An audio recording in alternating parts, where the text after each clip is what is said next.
To finish this first afternoon session, we have a talk by Ricardo Rodriguez de la Vega. So he's one of the organizers of this conference. He's originally from Mexico. He did his PhD there. He studied as a biochemist, and then he switched to evolutionary biology and bioinformatics for his first postdoc at EMBL in Heidelberg. And then he went to Tatiana Giraud's group here in Paris for another postdoc. He had a Marie Curie fellowship, and he recently, in 2020, got a CNRS position. Thanks, Aline, and thank you again, everybody, for being here. So I need to put mine, I guess. There you go. And so we have plenty of time. So if I am very late, so I have 5 more minutes, but I think I have 5 less minutes, so we're going to have a very early no coffee break. So today I'm going to speak about something I've been doing with 2 PhD students and 1 visiting scientist visiting postdoc with Michael and Tatiana. This is the work of Fantan, Marin, and Wenhuan. I will mention them right in the moment. And just to, so I have even less work to do with the introduction. So we are almost finished. And so we all know what this is about. So when there is no recombination, things can go wrong, and they actually do often. And so they just, a lot of degenerated loci appear, and they just extend and up to the point that they can cover the entire chromosome, non-recombining chromosome, or even get to the loss of the chromosomes, such as in spiny rat or other systems. And if things go really wrong, then you need to kind of recover your recombining part to fusing to an autosome. And so this process is what we have seen in many of the talks. It applies more to sex chromosomes. It's not so clear how this model applies to supergenes, and that's something I think we need to think together. How does that work? Because if the underlying causes are the same, we should be able to see kind of the same effects, the same outcomes, and it's not so clear for me. And so what we have so far seen is that it has happened many times, we know. We have started seeing why it might happen, because it's selected in many times. So even if it's paradoxical that degeneration like something that promotes degeneration, it's selected, you can still, in some cases, to have some strong selection on having 2 things linked, and that everything that happens in between is less important that to have these 2 loci linked. And even with all these simulations and theoretical work that we have seen so far, we even know how has progressed this degeneration. But what we have not seen, or seldom until actually the last 2 talks and one this morning, is when did it happen? So, and since when it has happened. So how fast it progressed, how fast the generation progressed. And for that, I'm going to address the dating, the timing, the tempo of the timing of suppression of recombination. And another thing that we have seen little, although it has been mentioned many times, is what exactly has happened. And so what is this about, this transposable element accumulation, this sequence degeneration, these gene losses that seems to be at least pervasive in sex chromosomes. And if you put these 2 things together, the when and what, you can actually reach the point to have a what as a function of when, and we call that tempo. because it's something that relates to for how long it has happened and what has happened since. And for doing that, we turn to an ideal model to study this. And so I don't need to introduce the system. These are Mycobotryum, different species of Mycobotryum fungi, plant castrating fungi. And the important thing here is that some of them are like many Basidium insects. They are tetrapolar. It means it produces 4 gametes for reproduction. But in different places along the phylogeny, this system has switched to a bipolar in which they produce only 2 types of gametes. And this system is actually advantageous when you have a highly self mode of reproduction. And so the ideal model here is that because we have multiple onset of events, multiple onsets of recombination suppression events that had been selected by the necessity of having these 2, the advantages, not necessity, the advantages of having these 2 loci linked together.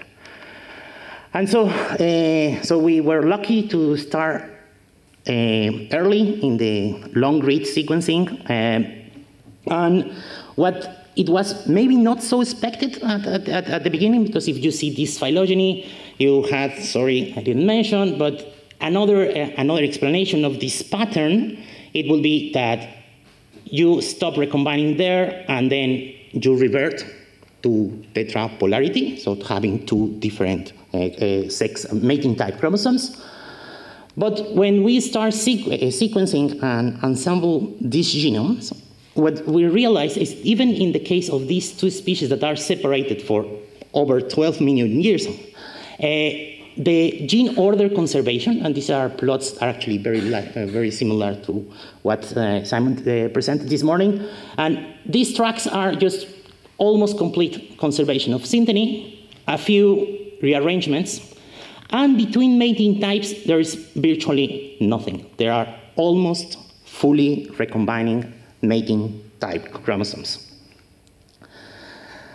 It's in strike contrast to what happened in bipolar species, in which most of the so when you link the 2 mating type loci, you have a very kind of chaos of rearrangements. It's just they are shuffled.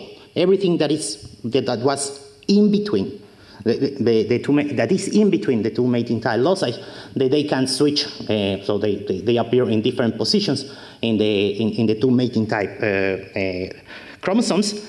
They are just completely rearranged. A lot of things had happened there. They stopped recombining. And when we compare that with the ancestral, so the ancestral state of chromosomes that are fully recombining, we realize that the same regions have always been, have often been brought together. So the different separate mating type chromosomes were fused and that were broke and then fused in different ways. And see, this is what I'm showing here for 2 species. And so we did that for a bunch of species. I'm just showing a little bit of all the species we have analyzed. But what we can be sure is that this rearrangement that brought together the ancestral separate mating type chromosome is different from this arrangement. We have at least 2 independent events of recombination suppression. But then, since these guys are fully arranged, we do not know if those 3, for instance, were the same or not. It was something that happened here, and then it just independent evolution. And what we have seen today, it's a little bit what I'm just going to show now, is how we actually disentangle whether it was once or several events that suppress recombination between those 2 mating type loci after fusion. And so what I did is I developed a way of analyzing gene trees. So I took, since I have the ancestral gene order, I can just identify the homologous genes that it has been retained in the fuse, in the bipolar mating types. And then I can ask, what's your story about? So tell me. And when I asked that, of course, every single gene is going to tell me a different story, as just Yannick said. But the good thing is that I have a very good, strong species phylogeny in which I can compare these gene trees. And what I can ask to disentangle the effect of incomplete linear sorting is, tell me, do you look like the species tree? And if you look like the species tree, then, okay, you are the species tree. It's okay. That's, I have no problems with you. You are recombining. You tell me the same story. Even if it's different, it's just what this tree is telling me is I am not different from the species tree. Maybe I look different, but it's just because I don't know, I have a different hat, I'm wearing a different glasses. So, and in this region, that if you remember, sorry for didn't mention, but this region is always, in every single case that we found this fusion of separate mating type chromosomes, this region is always, it's always in an autosome. It was broke from the mating type chromosome, and now it's a new autosome. And so the expectancy, what I will expect, is to have the same topology as the species tree. And that's actually exactly what I found. So for every single gene here that I can count 271 out of the 300 that were originally found or at least that we infer were originally found in the separate mating types. And these two trees are exactly identical. And also the dates for the speciation, they are just the same. So for that region, this region is telling me the species tree phylogeny. That changed when I start looking at regions that are now fused in a single mating type chromosome. And this is just a complete, if you like, it's a complete mess, but what it's obvious here is that you have two kind of mirror trees, two completely separate mirror trees. That's what we call trans-specific polymorphism. And what it's telling here, and this is only 9 out of 24 genes, it's very few, but again, all those genes are different from the species tree, and the other thing here is that all of them are coherent to one another. So they, even if they do look different, there is no statistically significant differences that I can account for. So, and the date for the separation between the two different mating types, that's the circles and the triangle, it's older than the speciation. That's like clear example of trans-specific polymorphism in this clade. Further down, this region has been fused to that region in 3 out of 4 in this example, and 1 it's still an autosome. And then things get a bit more complicated because in this case, you have 2 species that show trans-specific polymorphism, but the other one does not. Yet, the gene tree is still different from the species tree. This date is older than the speciation date, so these are trans-specific.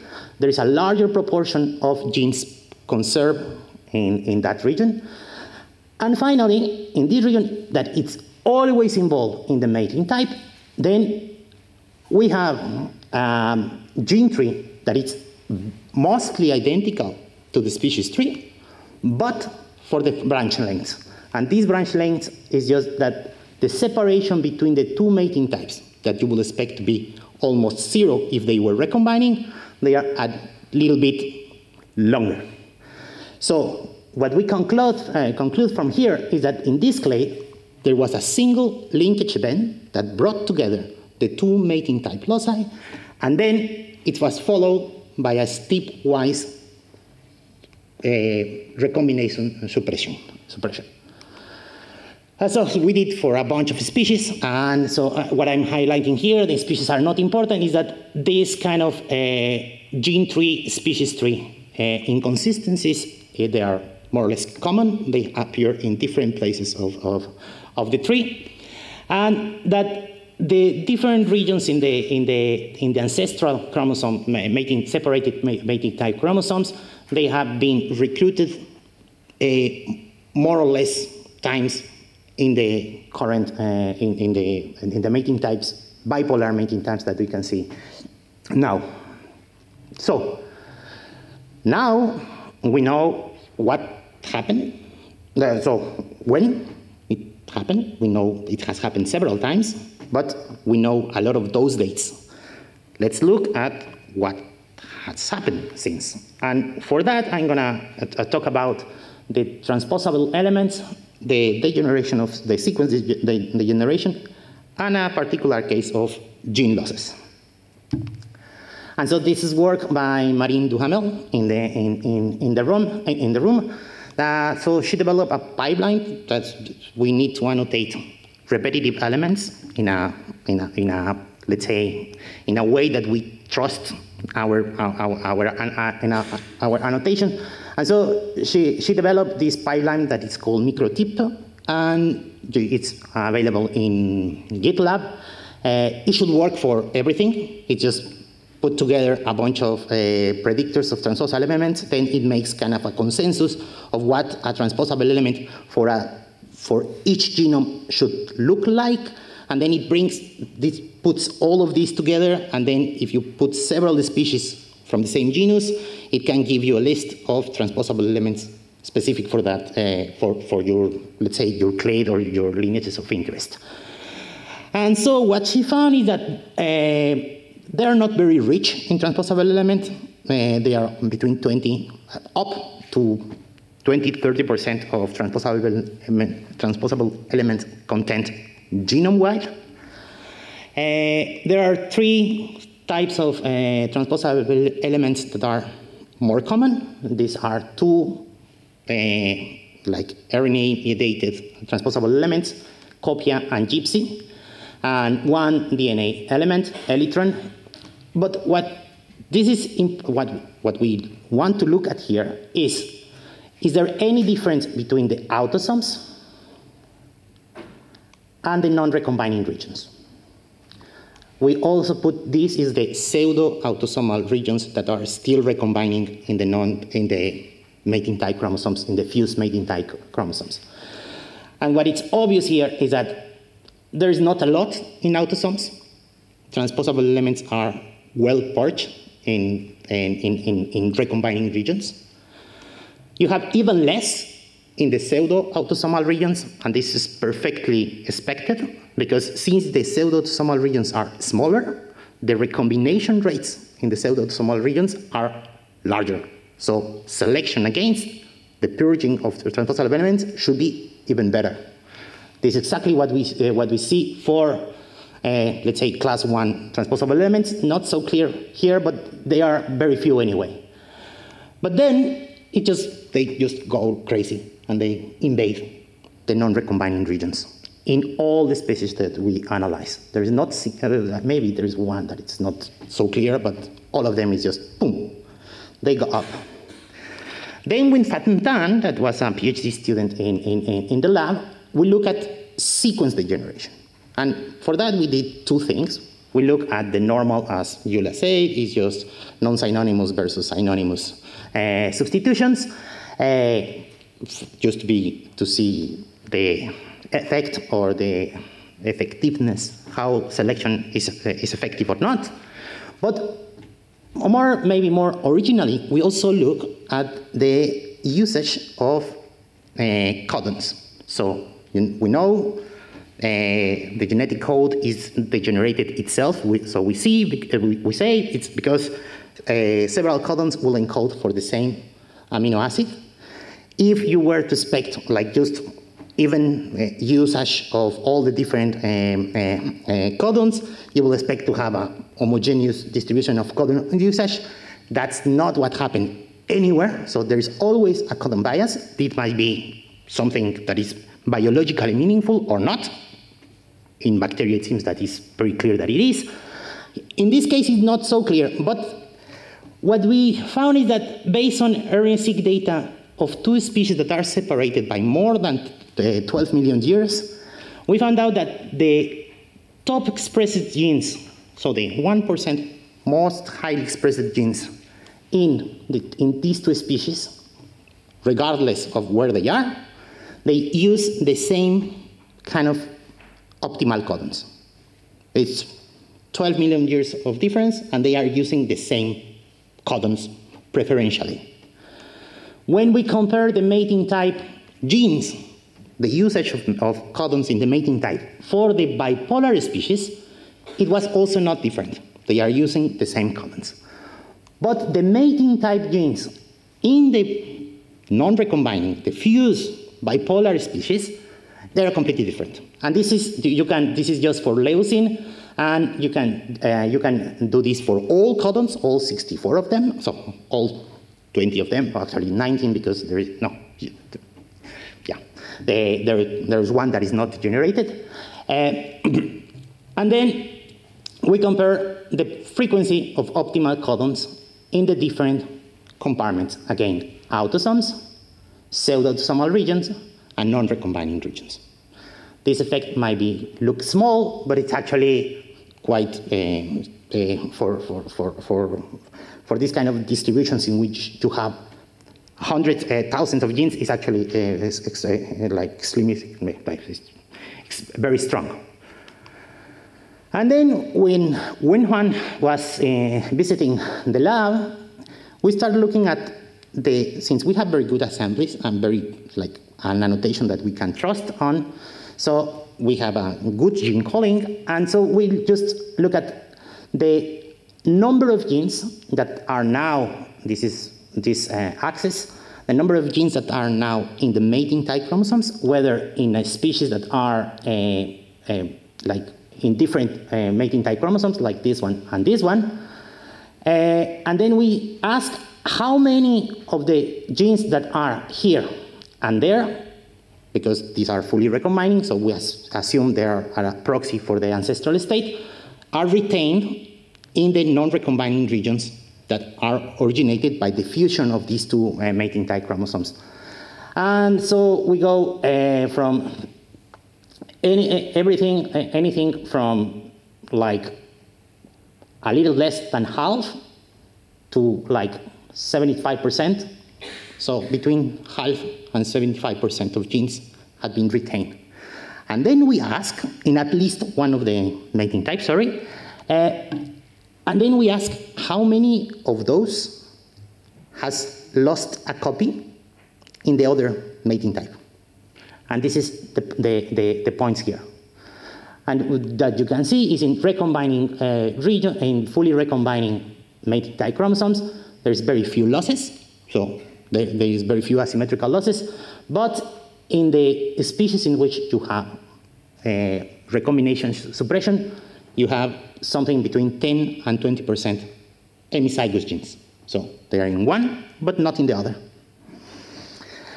Yet, there is a lot of bunch of other genes in those chromosomes. And so this speaks about where are those genes coming from. We know they are not coming from autosomes. We can rule out, I'm not showing this here, but we can rule out at least a very large effect of duplications. Some of them are maybe like transposable elements that we missed, but since we have a pipeline that we trust, we think that's unlikely. So it's bottom line, there's a bunch of new genes that we need to find an explanation of, so where are they coming from, right?